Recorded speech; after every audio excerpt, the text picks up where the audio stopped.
Got this Yealink A40 system with the desktop microphone that's cordless. It's the charging base and the cordless present device, which can be either type of USB. That's the touchscreen that controls the meetings, and that's the screen on the wall.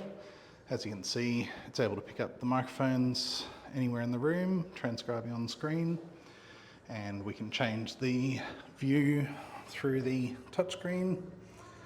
If we want to put that on multi-speaker, or if we want to put it on gallery.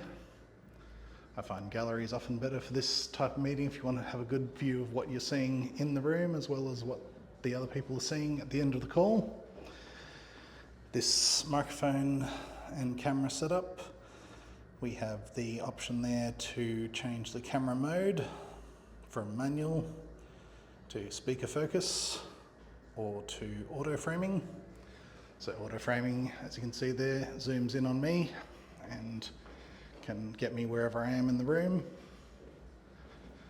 And obviously just being one person will follow me around. And you can also have it set up as multi-frame so that image can be split up to have each person in their own frame within the limits of the software. AV King if you'd like a demonstration on any of the Yealink A40 systems and any of the accompanying expansions. Thank you.